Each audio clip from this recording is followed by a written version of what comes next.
Dans la première circonscription, vous êtes le président du mouvement indépendantiste réunionnais. La Réunion indépendante, c'est encore votre rêve aujourd'hui? C'est pas un rêve, c'est une réalité très proche.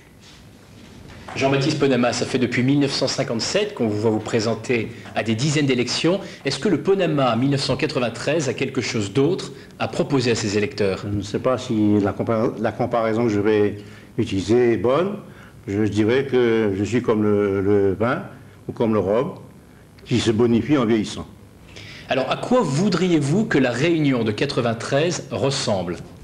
Je voudrais que la Réunion de 93 ressemble à la France qui est sortie de la Révolution française en 89.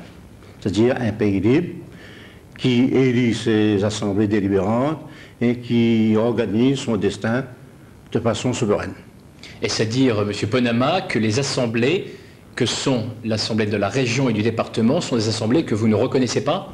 Ce ne sont pas des assemblées en qui le peuple réunionnais peut se reconnaître, dans la mesure où tous ces élus se font élire par cumul des mandats sur des postes qui se superposent.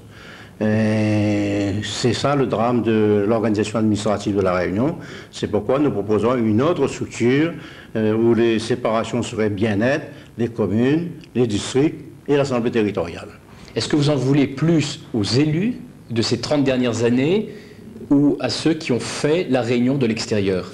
Je n'en veux à personne. Je dis que ces élus sont prisonniers de l'organisation administrative actuelle. Et surtout depuis les lois de décentralisation qui ont mis à la disposition des élus, des responsables, des maires et des responsables des collectivités, des pouvoirs énormes, soit pour le personnel, soit pour les moyens financiers. Et vous avez bien vu comment sur quoi ça a débouché, dans la mesure où des centaines de millions, même des milliards, sont des budgets qui sont gérés par ces élus, et la tentation de la fraude, de la corruption existe ainsi malgré eux. Jean-Baptiste Ponama, vous êtes bien seul aujourd'hui à parler d'indépendance. Plus personne ne prononce même le mot d'autonomie. Alors, vous nous avez dit tout à l'heure, l'indépendance de la Réunion, elle est toute proche. Vous pouvez nous expliquer comment ça va se passer?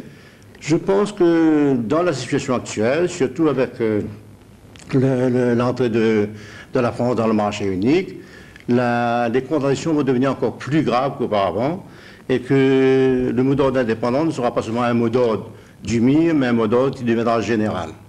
Et ce qui pourrait peut-être surprendre, c'est que l'indépendance soit réclamée à corps et à cri par tous ceux-là même qui la dénigrent aujourd'hui. Est-ce que Jean-Baptiste Ponama, vous souhaiteriez que la Réunion ressemblât à la Nouvelle-Calédonie des années Michel Rocard? Je ne pense pas que ce soit la bonne solution, dans la mesure où les accords de Matignon ont placé l'indépendance au terme d'une évolution de 10 ans. Ce qui nous intéresserait... Ce sera pas automatique.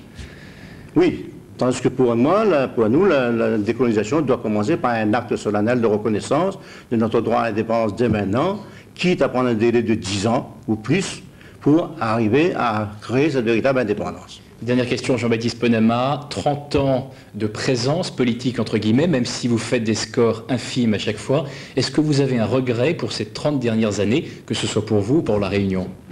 Non, je n'ai aucun regret pour l'action politique que j'ai menée durant ces 30 ou 40 dernières années. Disons que si, avant de mourir, je ne réussis pas à concrétiser ce que vous appelez le rêve, ce serait pour moi une grande déception. Vous vous battez pour des chiffres dans 10 jours ou pour une présence?